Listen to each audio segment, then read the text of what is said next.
KPK tengah mengusut dugaan korupsi dana iklan di Bank BJB. Selain meneliti dokumen yang disita dari rumah Ridwan Kamil, KPK juga telah menggeledah kantor pusat Bank BJB di Bandung, Jawa Barat. Dalam kasus ini, Ketua KPK Setio Budianto menyatakan status hukum Ridwan Kamil saksi.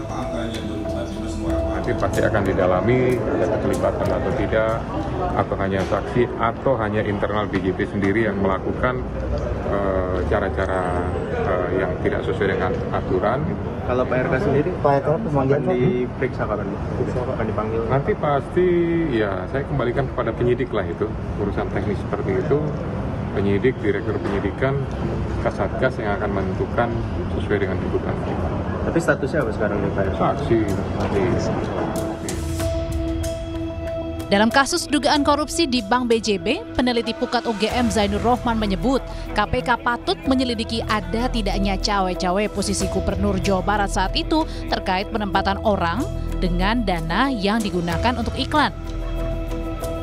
Ya, BJB itu secara hukum adalah organisasi yang terpisah dari Pemprov Jabar. Tapi ingat bahwa Pemprov Jabar sebagai pemegang saham mayoritas. Kalau terkait dengan belanja iklan PT Bank BJB, gubernur tidak punya kewenangan apa-apa. Tetapi terkait dengan menempatkan orang-orang kunci di PT Bank BJB, itu adalah kewenangan gubernur. Sehingga yang harus didalami oleh KPK, apakah ada cawe-cawe peran serta dari Gubernur Jawa Barat waktu itu terkait dengan belanja iklan ini. Atau yang kedua, apakah hasil korupsi dari belanja iklan ini ada yang mengalir kepada penyelenggara negara di Pemprov Jabar waktu itu. Setelah melakukan penggeledahan di rumah Ridwan Kamil, KPK menyebut pemanggilan Ridwan Kamil untuk diperiksa sebagai saksi dalam kasus ini tergantung pada penyidik. Tim Liputan, Kompas TV. Dalam perkembangan terbaru, Komisi Pemberantasan Korupsi telah menetapkan 5 tersangka dalam kasus korupsi di Bank Jabar Banten atau BJB.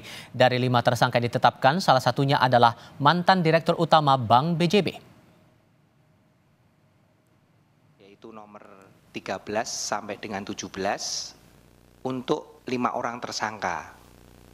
Tersangka ini 2 orang dari pejabat Bank Jabar Banten, kemudian 3 orang dari swasta. 2 orang tersebut adalah Saudara YR, jabatannya selaku Direktur Utama Bank Jabar Banten. Kemudian yang kedua adalah Saudara WH, pimpinan Divisi Korsek Bank Jabar Banten. Perkembangan kasus korupsi Bank BJB ini akan kami diskusikan bersama dengan para narasumber. Bergabung saat ini Wakil Ketua KPK periode 2015-2019 Saud Sitomorang dan pakar hukum pidana Abdul Fikar Hajar. Selamat sore semuanya, apa kabar? Sore, Iqbal, apa kabar? Terima kasih sudah bergabung bersama kami. Kabar kami juga sehat selalu di sini. Pak Saud, kalau melihat penggeledahan yang dilakukan KPK waktu itu di kediaman mantan Gubernur Jawa Barat Ridwan Kamil, sementara di sisi lain RK belum pernah diperiksa sebagai saksi, apakah itu proses yang wajar? Ya, mungkin karena sebenarnya itu sesuatu yang wajar. Karena mungkin, tapi selama ini kan biasanya dia sprindik dulu, namanya disebut baru digeledah.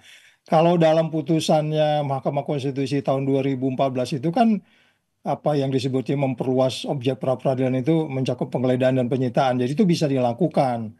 Ya, cuman pertanyaannya kan ini jadi tradisi di KPK yang menurut saya menimbulkan pertanyaan-pertanyaan dengan material yang begitu terbatas, kemudian ya orang mereka-reka di formilnya dengan material yang begitu terbatas, orang bicara formilnya itu bisa terjadi, tetapi ini memang sesuatu yang tidak biasa dilakukan. Walaupun sudah masuk penyidikan, tentu sudah menyebut nama, 5 orang sudah disebut, kemudian dilakukan penggeledahan terhadap yang bersangkutan. Jadi saya pikir ini style yang berbeda, tapi style ini menimbulkan pertanyaan, sehingga apakah yang bersangkutan sudah memang menjadi tersangka atau tidak, itu pertanyaannya gitu. Tapi kalau saya berpikiran common sense, logika, argumentasi nalar hukum kita, ngapain juga kita geledah rumah orang kalau memang hanya disebut-sebut di dalam penyidikan 5 orang yang sudah diperiksa sebelumnya. Jadi dugaan saya, kalaupun itu penggeledahan itu dilakukan, sebaiknya ya KPK melakukan upaya-upaya prudent yang menunjukkan bahwa yang bersangkutan memang memiliki keterkaitan langsung perilaku perbuatan apa yang dikaitkan dengan BUMD di Jawa Barat itu. Oke, dengan posisi bahwa BUMD Bank BJB ini mayoritas dipegang sahamnya itu oleh pemerintah Pemprov Jawa Barat, Pak Fikar, kalau Anda menganalisis kasus ini seberapa besar peran dari Pemda dari tataran Pemprov untuk kasus pengadaan iklan di Bank BJB ini? Iya, karena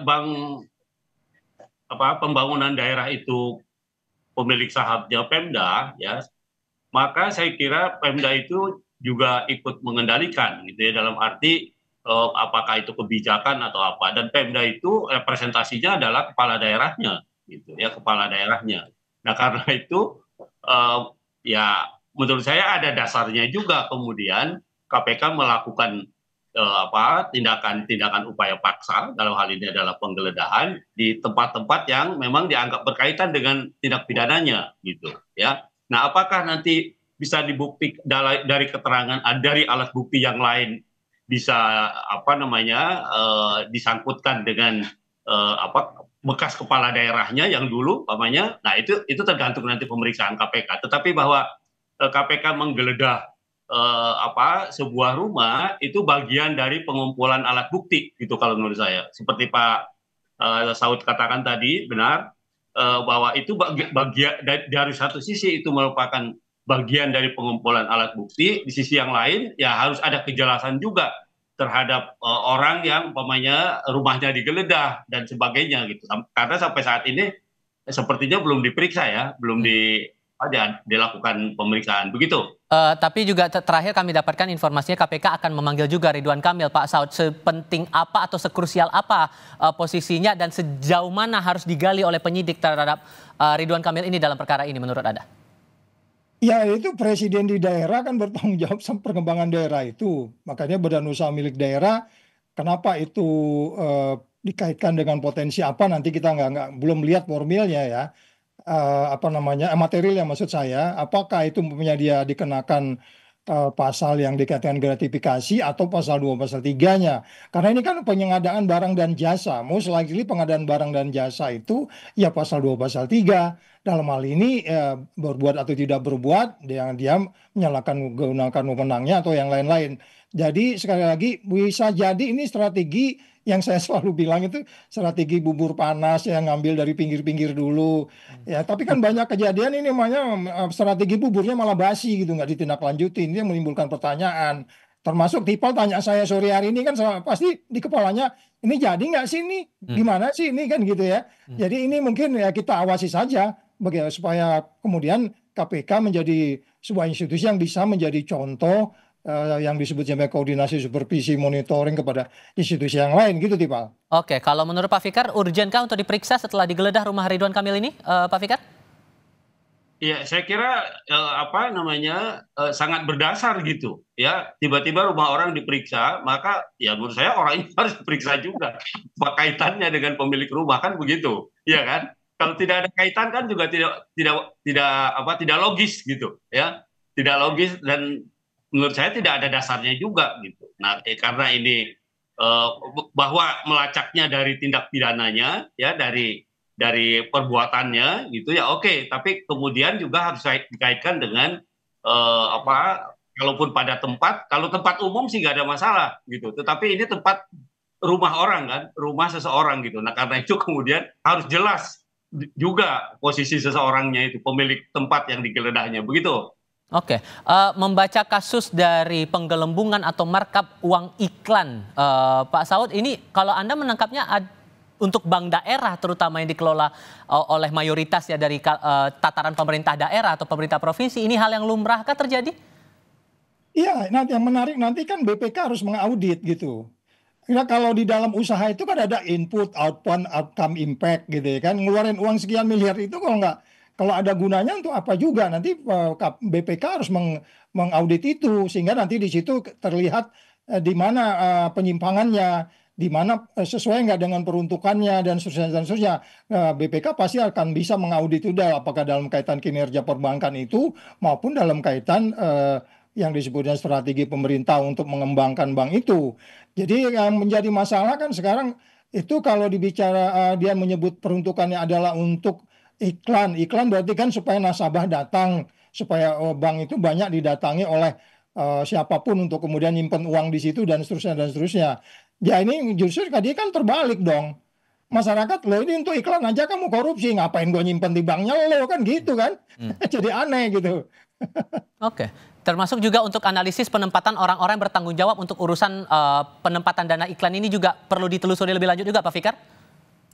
Iya, semua orang yang berkaitan dengan tuduhan korupsinya, saya kira harus ditempatkan atau keterangannya harus ditempatkan sebagai alat bukti gitu. Nah, nanti bahwa siapa yang paling bertanggung jawab dan siapa yang akan ditetapkan sebagai tersangka akan terlihat dari situ, ya, akan terlihat dari pemeriksaan seluruh alat bukti gitu ya, termasuk saksi, ahli atau ya barang-barang yang dikaitkan dengan terjadinya korupsi itu. Begitu. Oke, maka sejauh mana kalau menurut Anda Pak Saud ujungnya dari kasus penggelembungan dana iklan di Bank BJB ini dari analisis Anda? Ya sangat common di daerah bahwa pemerintah daerah dalam hal ini gubernur kalau di provinsi adalah penentu dari maju mundurnya daerah itu. Dan kita tahu Bank Pembangunan Daerah di mana saja memberikan kontribusi yang signifikan, walaupun di banyak catatan kita carut marutnya cukup banyak, baik itu penentuan orang, terus strategi bisnisnya, teori kompetisinya dengan perbankan yang lain, itu teori bisnis kan banyak yang mereka sebenarnya once itu mau dilaksanakan mereka tidak prudent sehingga kemudian mereka tidak kompetitif dalam persaingan bisnis.